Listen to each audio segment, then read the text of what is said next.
Hi, hello again. So in this video, we're going to talk a little bit about some web design and development terms, a little bit of history, the internet and the web, other fun stuff like that. Sounds super fun, right? Maybe. So a little bit of history of the internet. So the internet began in the 60s. It was a project by ARPANET or by the Defense Department.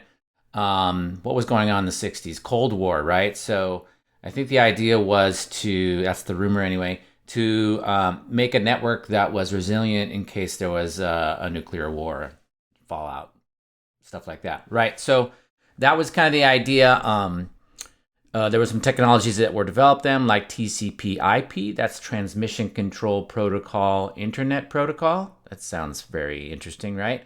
But that is some of the ways that devices can communicate over a network. So TCP/IP is an important set of protocols that allow things to connect. So if you look at this pretty bad illustration here, that may or may not have been done by AI, but you see these connections, right? And it does kind of work that way a little bit. So to get from here to here, to connect from here to here, if it's a direct line like an old school sort of telephone line or telegraph or whatever, if you break something right there, I'm moving my mouse, then that connection is broken, right, between these two nodes. You might call these nodes on the internet, connection points on the internet.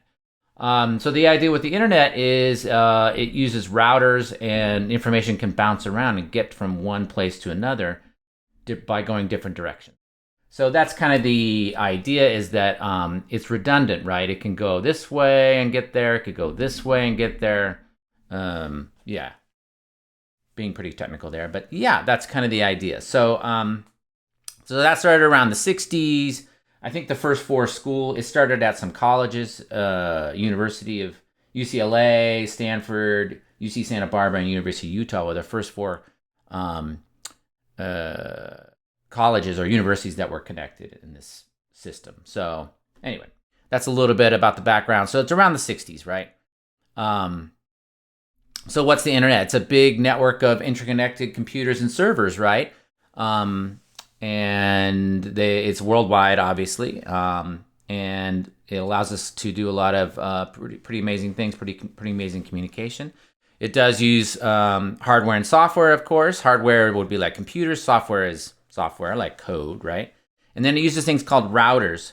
Routers are pieces of equipment, like by Cisco is a big company that does routers.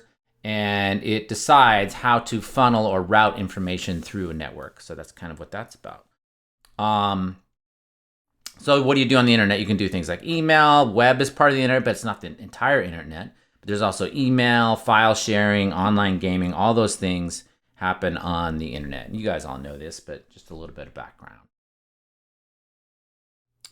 The World Wide Web, that comes a little bit later. So invented by Tim Berners-Lee, who was at CERN, which is a particle physics research lab, I believe, in Europe, and around 1989. And it was a way to sort of include interlinked documents. So linked documents, basically, links, and also images and things like that.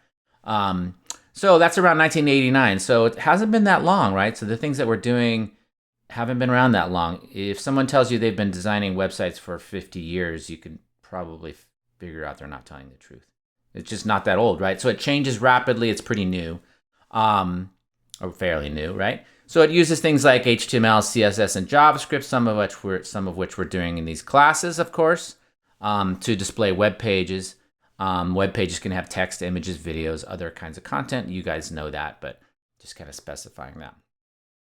But again, the important part, or the kind of the main selling point, or the main advantage of the web, is that it allows you to use hyperlinks and link images or link files together. So that's the cool part, right? So HTML, that's something that we're probably doing. You're probably already doing, depending on when you see this video. So HTML stands for Hypertext Markup Language. It is sort of the outline or the content of the page, or it contains the outline or the content of the page. And it supports links to other documents. You might hear people talk about it as the structural layer, kind of like the outline, right? So it's a markup language. You insert tags or code into a page, and it kind of formats the page.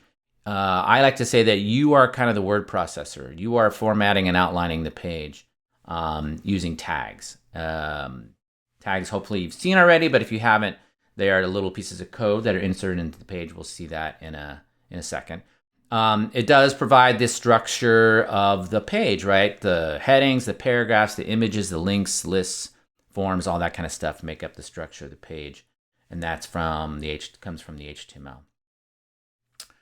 There's a standards organization, the World Wide Web Consortium, the W3C, that specifies the standards and guidelines that we use to do HTML or official HTML, if you want to think about it that way.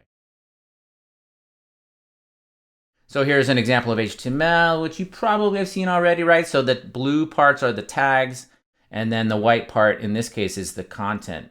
Here's the title, here's a heading, here's another heading, etc. And then the blue part are the tags, and you can recognize the tags because they have these brackets around them, right? The less than and greater than sign, basically. And that is the formatting HTML for this document. So it's not really full-blown programming. It's a markup language. It modifies or annotates the content, if you want to think about it that way. So the W3C we talked about a minute ago, that's the standards organization. So if you want to see what's official HTML, what's official CSS, that kind of thing, you would consult the W3C. And we also use their validator to validate our code, which you probably have done already. But you should be anyway. Validating your code, making sure the code is following the rules as far as the syntax, how the code is written, things like that. So CSS, that's another language that we use. So if HTML is the structural layer, then CSS you could think of it as the presentational layer, how things look, right? So HTML is the content and the outline and the structure. CSS is what does that look like? What are the fonts? What are the colors? What's the layout look like? Things like that. So CSS stands for Cascading Style Sheets, and it modifies the presentation of the HTML. So it doesn't work by itself. You have to have HTML along with it. But if you have the HTML and then use CSS to modify it, you're going to be able to change the color and the size and the spacing and the font of text and the font and all kinds of visual appearance, and even do basically animation and transitions and things like that. Some pretty cool stuff that you can do just with CSS without even using JavaScript. And it becomes more capable all the time, actually. So what CSS allows you to do or allows designers and developers to do, is separate the content from the design. Meaning you could have an HTML page that has the structure and the content in it, but you can use the CSS in different ways to show it or to display the page in different ways depending on the context. So maybe you want to print it. It might look different if you print it. Or it might look different if you're on a smaller viewport or a smaller device, or if it's being read to you. Or if it's a screen reader. All these kinds of possible things can be changed, or all these things can be changed with CSS. The third one that we talked about is JavaScript. So JavaScript is more of the behavioral layer. It's kind of the interactive part. CSS is interactive. You can do some interactive things with CSS, like rollovers and effects and little animations and transitions and things. But JavaScript is a full-blown programming scripting language that you can use to specify how your page is interacted with. It also can do computations. It can do a lot of things. It's usually on the front end, on the client side, what the user sees, but it can also run on the back end as well, too. So it's a full, like I said, high-level programming language. It makes your pages more interactive. You can do animations. You can validate forms. You can do real-time sort of live dynamic web pages with it. Like I said, it's mostly client-side, typically run on the client or in the browser. The browser is actually called a client often, too. And it allows for faster interactions and more responsive user experience. So it can do things basically using the user's computer instead of going to the server all the time on the internet to make decisions and modify things. There's a lot of libraries and frameworks like React and Angular and Vue, which you may or may not have seen or heard about. But they can make development using JavaScript little bit faster. There's also CSS libraries as well. Yeah, so but that makes it a little bit easier to use, and it's well supported. Another term that you need to know is Uniform Resource Locator, or URL. You've used them your whole life. Well, I don't know about your whole life, but you've used them for a long time. And that's basically the address for something on a network. TCP, IP we talked about, right? So how are you going to find this specific asset or file on the internet when there's literally billions? I don't know about trillions, but lots and lots of files, right, on the internet. So the Uniform Resource Locator is basically the address of that resource on the internet. It could be an HTML file, could be CSS document, could be images, could be lots of things. So the URL is composed of different parts. Some of them are mandatory, some aren't, but here's an example down here if you look at this image. So the first part is the protocol. HTTP is Hypertext Transfer Protocol. If you see an S, that adds secure on the end of it, so you might see that sometimes.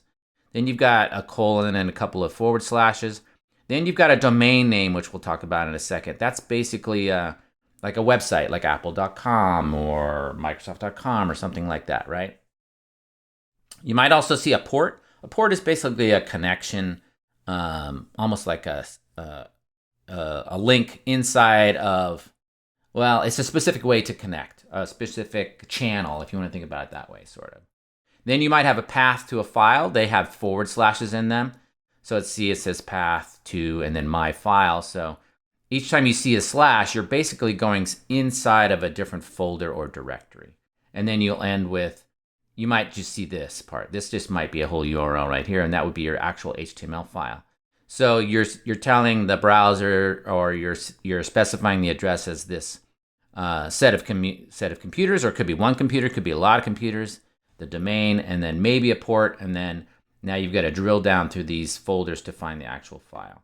You can also sometimes see parameters or special values that are transmitted with the URL or part of the URL. It could be a lot of different things. It could be the subject of an email, for example, things like that. And then sometimes you'll see an ID or a specific anchor. So if you've done some links and you want to link to a specific part on a page, that's how you would do that, right? So this is a part or a specific spot inside of this file, if that makes sense. So it doesn't always look this complicated. It can look more complicated or less.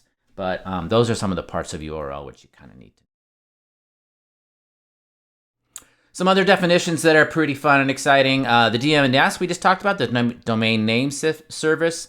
It's kind of like the phone book. I call it the phone book for the internet. So if you look up apple.com, you know, it's kind of like, well, where is that? That's somewhere on Earth. Well, maybe it's in space too. I don't know by this point, by the time you see this. But it's going to be, those files are going to be located somewhere on the internet, right? So how do you find that? So the domain name system is part of that. It kind of takes an IP address. Remember we talked about TCP IP. It takes an IP address and it translates it to sort of human language, I guess, if you want to think about it that way. So instead of typing in, hey, did you go to that super fun website, 208.77.188.166? No, nobody's going to remember that, right? But they might remember apple.com or something. So that's part of the domain name system. It's just a big registry or address system for the internet. File transfer protocol is something that you probably should know as well. That's a different protocol. It's not HTTP. It's FTP. So that is file transfer protocol. That's how you can transfer your files up to a server, for example. So when you make a web page, you might use FTP to get your files on a server. IP is Internet Protocol address. That's an IP address. That's that number that we talked about. You might see that number sometimes. I think you might see it when you do a preview using VS Code. You're making a web page and you're previewing it. You might see that. That is an IP address. They can look different. There's some different versions now as well, but it is basically an address of a device on a network, part of the IP. I think a couple of other definitions, right? We've got a browser. You guys kind of know what a browser is, but a browser is like Firefox or Chrome, and that interprets and presents the HTML. So this is actually what is sent When you go to a website, this is the file that is sent, and it's just a bunch of text, right? A bunch of HTML, some CSS, maybe some JavaScript, probably. That is what gets sent over the internet, but what you actually see is that, right? So the browser takes this code and changes it and shows you, or renders it, if you want to think about it that way, into a web page that you can see.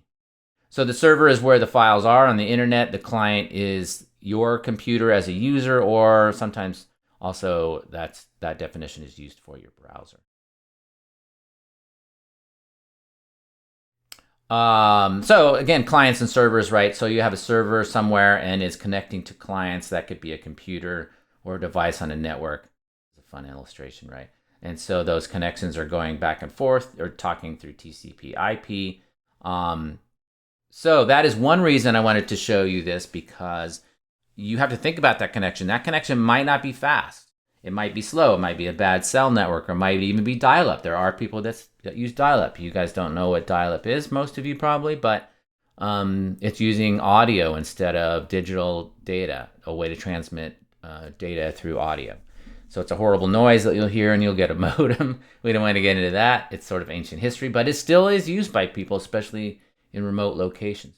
So for that reason, you need to make sure that your pages are as optimized as possible. That often involves making images that are optimized, or as small as they can be, so that that connection is faster, right? If you don't care how big your image files are, then your website is going to be not that responsive, not that performative, or doesn't perform that well. And then it's slow, right? And then what happens when a website is slow? People leave. So usually you don't want that. So keep that in mind. You want to make your website performance good. All right, I think that is it. Hopefully that helps a little bit with some of those fun terms, and I will talk to you again later.